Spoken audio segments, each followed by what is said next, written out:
Hello viewers, welcome to my channel Electrical Tutorial. After watching the video, if you think that my videos are helpful to you, then kindly subscribe my channel, like and share my video. So previously I have started the series of electrical machines, under which I have started the static electrical machine, that is electrical transformer. और electrical transformer में पिछले video में हम लोग study किए हैं कि transformer का जो इक्विवेलेंट सर्किट है वो किस तरह से काम करता है और इक्विवेलेंट सर्किट कैसे ड्रॉ करते हैं, राइट। आज की वीडियो में हम लोग स्टडी करेंगे कि इक्विवेलेंट सर्किट का जो पैरामीटर्स है वो पैरामीटर्स को हम लोग कैसे डिटरमाइन कर सकते हैं, right. Here the first figure shows the equivalent circuit of single phase transformer. Okay, transformer में क्या होता है, एक प्राइमरी कॉइल होता है, प्राइमरी साइड में होता है, और एक सेकेंडरी कॉइल होता है जो कि सेकेंडरी साइड में होता है। तो प्राइमरी कॉइल में दो कैरेक्टरिस्टिक्स होता है, एक होता है रेजिस्टिव कैरेक्टरिस्टिक्स, एक होता है inductive characteristics. That's why I have denoted the resistance of primary side as R1 and reactance, inductive reactance of primary side as X1, right. Here E1 is the EMF induced in the primary side and V1 is the applied AC voltage and I1 is the corresponding supply current. Okay, और जो secondary side है उसमें जो EMF induce करेगा वो होगा E2, EMF E2 होगा। और सेकेंडरी सर्किट में जो कॉयल होगा यहाँ पे, इस कॉयल में दो कैरेक्टरिस्टिक्स होगा, एक होगा रेजिस्टिव कैरेक्टरिस्टिक्स, एक होगा इंडक्टिव कैरेक्टरिस्टिक्स। तो रेजिस्टिव कैरेक्टरिस्टिक्स को हम लोग यहाँ पे R2 रेजिस्टेंस से डिनोट करते हैं, और जो इंडक्टिव कैरेक्टरिस्टिक्स होता है वहाँ पे इंडक्टिव रिएक्टेंस को X2 से डिनोट करते हैं। और ट्रांसफार्मर का जो आउटपुट होता है वो हम लोगों को मिलता है सेकेंडरी साइड से। ये जो साइड है ये आता है हमारा सेकेंडरी साइड में क्या होता है, आउटपुट मिलता है, और आउटपुट में हमारा लोड कनेक्टेड होता है, राइट। प्राइमरी साइड में यह साइड हमारा होता है प्राइमरी साइड। प्राइमरी साइड में हम लोग एसी वोल्टेज को इनपुट करते हैं और सेकेंडरी साइड में हम लोग लोड को कनेक्ट करते हैं। तो ये हो गया हमारा ट्रांसफार्मर का, सिंगल फेज ट्रांसफार्मर का जो इक्विवेलेंट सर्किट होता है वो इक्विवेलेंट सर्किट हो गया। अभी हम लोग यहाँ पे क्या करेंगे, इक्विवेलेंट सर्किट का जो पैरामीटर्स होता है, यहाँ पे क्या पैरामीटर्स होता है, रेजिस्टेंस होता है, रिएक्टेंस होता है, और इन दोनों को अगर ऐड कर दे तो आ जाएगा इम्पीडेंस। ओके, तो इम्पीडेंस होता है, तीन पैरामीटर्स होता है। वो पैरामीटर्स को हम लोग कैसे डिटरमाइन कर सकते हैं, ये बहुत नेसेसरी है to solve the numerical problems, right. Transformer में जो कैलकुलेशन होता है, कैलकुलेशन को इजी करने के लिए उसका जो पैरामीटर्स होता है इसको डिटरमाइन करना नेसेसरी है। तो इसको हम दो प्रोसेस से, दो प्रोसीड्यूर से हम लोग यहाँ पे सॉल्व कर सकते हैं। एक प्रोसीड्यूर होता है shifting all the secondary parameters to the primary side. Okay, हमारा जो कैलकुलेशन होता है ट्रांसफार्मर में, कैलकुलेशन प्रोसेस को इजी करने के लिए सेकेंडरी साइड में जो पैरामीटर्स होता है, जैसे कि सेकेंडरी रेजिस्टेंस, सेकेंडरी रिएक्टेंस, हम लोग क्या करते हैं, इस पैरामीटर्स को प्राइमरी साइड में ट्रांसफ़र करते हैं, राइट। तो अगर हम सेकेंडरी रेजिस्टेंस और सेकेंडरी रिएक्टेंस को प्राइमरी साइड में ट्रांसफ़र करते हैं तो हमारा जो न्यू सर्किट होगा वो कैसा होगा, देखिए यहाँ पे ये हो गया हमारा सेकेंडरी सर्किट, ये हो गया हमारा primary circuit. So all the secondary parameters like secondary resistor, secondary reactances are shifted to primary side, then the circuit will looks like that. Okay, ये हो गया हमारा प्राइमरी रेजिस्टेंस, ये हो गया हमारा प्राइमरी रिएक्टेंस X1, और जो सेकेंडरी रेजिस्टेंस से शिफ्ट हुआ है उसको हम डिनोट करते हैं R2 डैश। ओके, और जो सेकेंडरी रिएक्टेंस होता है उसको हम लिखते हैं X2 डैश, राइट। अभी यहाँ पे जो R2 डैश है ये जब सेकेंडरी सर्किट से प्राइमरी सर्किट में ट्रांसफ़र होगा तो उसका वैल्यू कैसा होगा, राइट। इसको समझने के लिए हम लोगों को जो वोल्टेज ट्रांसफॉर्मेशन रेशियो है उसको समझना पड़ेगा। तो वोल्टेज ट्रांसफॉर्मेशन रेशियो की रिगार्डिंग जो डिटेल वीडियो है वो ऑलरेडी हमारा जो प्लेलिस्ट है, प्लेलिस्ट में एग्जिस्ट है। प्लेलिस्ट का लिंक वीडियो इस वीडियो के डिस्क्रिप्शन बॉक्स में होगा। all of you are requested to visit the playlist to watch that video, okay, so that the concept will be clear। तो जो EMF होता है, EMF प्राइमरी EMF और सेकेंडरी EMF, इसका जो रेशियो होता है वो ट्रांसफॉर्मेशन रेशियो होता है। वोल्टेज ट्रांसफॉर्मेशन रेशियो होता है, या फिर जो प्राइमरी इनपुट वोल्टेज V1 होगा और सेकेंडरी वोल्टेज जो V2 होगा उसका रेशियो, या फिर प्राइमरी नंबर ऑफ टर्न्स और सेकेंडरी नंबर ऑफ टर्न्स उसका रेशियो, या फिर सेकेंडरी करंट और प्राइमरी करंट का रेशियो। ये जो रेशियो होगा इसको हम कंसीडर करते हैं as a voltage transformation ratio K. कैसे इसको हम डिनोट करते हैं?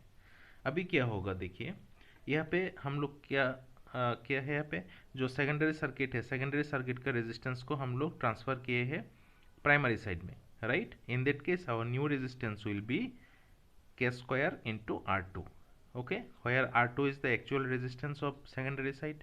तो जब सेकेंडरी साइड सेकेंडरी रेजिस्टेंस जब प्राइमरी साइड में ट्रांसफर होगा तब उसको हम K स्क्वायर से मल्टीप्लाई करेंगे। के होगा हमारा वोल्टेज ट्रांसफॉर्मेशन रेशियो, उसका स्क्वायर लेना पड़ेगा, राइट। इसके बाद K स्क्वायर का प्रोडक्ट होगा रेजिस्टेंस के साथ। This will give you the total resistance transfer to primary side, right. और रिएक्टेंस का क्या होगा, सेम प्रोसीड्योर। यहाँ पे X2 जो है वो होगा हमारा सेकेंडरी रिएक्टेंस। जब ये रिएक्टेंस प्राइमरी साइड में ट्रांसफर होगा तो वो voltage transformation ratio K square से मल्टीप्लाई हो जाएगा, और हमारा जो न्यू रिएक्टेंस होगा वो हो जाएगा हमारा X2 dash, that means this one, okay. तो अभी देखिए क्या हो गया, यहाँ पे हम लोगों को R2 डैश मिल गया, X2 डैश मिल गया, और जो एक्चुअल रेजिस्टेंस है प्राइमरी वाइंडिंग का वो हो गया हमारा R1 एंड एक्चुअल रिएक्टेंस हो गया हमारा X1। अभी ऑल द पैरामीटर्स क्या है, सीरीज में कनेक्टेड है।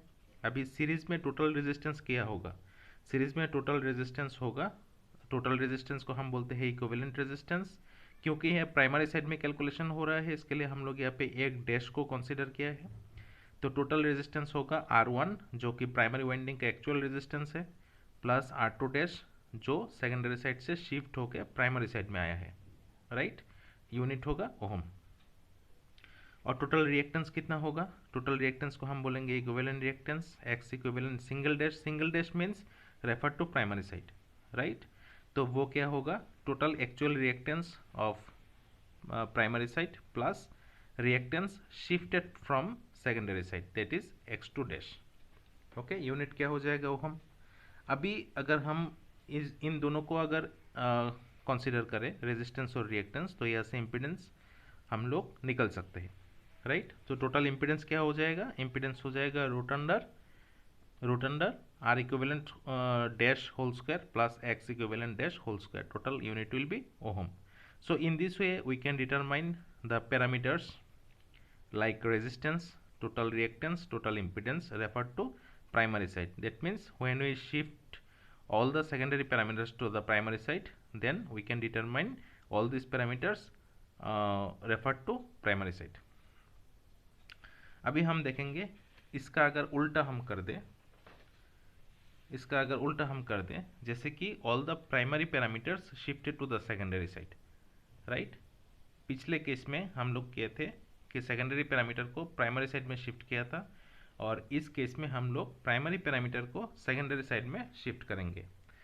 So after shifting the circuit will looks like that one, okay. Here R2 is the actual resistance of secondary winding, X2 is the actual reactance of secondary winding, R1 double dash, R1 क्या है, R1 है primary resistance, और double dash मतलब क्या है, ये shift हो गया सेकेंडरी साइड में, और X1 प्राइमरी रिएक्टेंस, और डबल डैश का मतलब क्या है, प्राइमरी से सेकेंडरी में शिफ्ट हुआ है, राइट।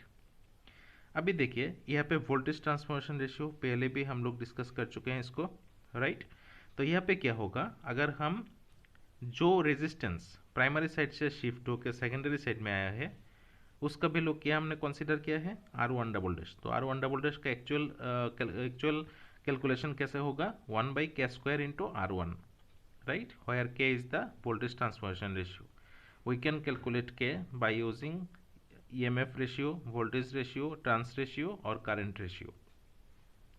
और जो रिएक्टेंस है X1 डबल डैश उसको हम कैलकुलेट कर सकते हैं 1/K स्क्वायर इंटू X1 करके, राइट। सो इसी तरह से क्या होगा, हमारा जो टोटल रेजिस्टेंस शिफ्ट हुआ है प्राइमरी साइड से उसका वैल्यू आ जाएगा, और जो टोटल रिएक्टेंस शिफ्ट हुआ है प्राइमरी साइड से उसका वैल्यू आ जाएगा, राइट। इसके बाद देखिए all the parameters are connected in series circuit. यहाँ पे क्या कनेक्ट होगा, यहाँ पे लोड कनेक्ट होगा हमारा एल। ओके, तो सर्किट क्या है, क्लोज्ड हो गया, दैट मीन सीरीज सर्किट हो गया यहाँ पे। तो इस सर्किट में जो टोटल इक्विवेलेंट रेजिस्टेंस होगा आर इक्विवेलेंट डबल डैश मतलब रेफर टू सेकेंडरी साइड, वो क्या हो जाएगा, total resistance R2 plus R1 double dash, क्योंकि all the parameters connected in series तो यहाँ पे प्लस हो जाएगा। और टोटल रिएक्टेंस कितना होगा, टोटल रिएक्टेंस हो जाएगा X equivalent double dash equal to x2 माने actual resistance of secondary side plus x1 double dash reactance shifted from primary side, right? Both the parameters will be added since both are connected in series. Okay? तो इस तरह से हमारा resistance और reactance अगर मिल जाए तो यहाँ से हम लोग इम्पीडेंस को कैलकुलेट कर सकते हैं root under R equivalent double dash whole square plus X equivalent double dash whole square करके। So in this way we can calculate the equivalent circuit parameters like resistance, like reactance, like impedance by shifting all the parameters from secondary side to primary side or vice versa. Okay, I hope all of you have understand the concept clearly. If you have any queries, you can ask your question in comment section, and if you understand it, then like the video and share my video. Thank you for watching.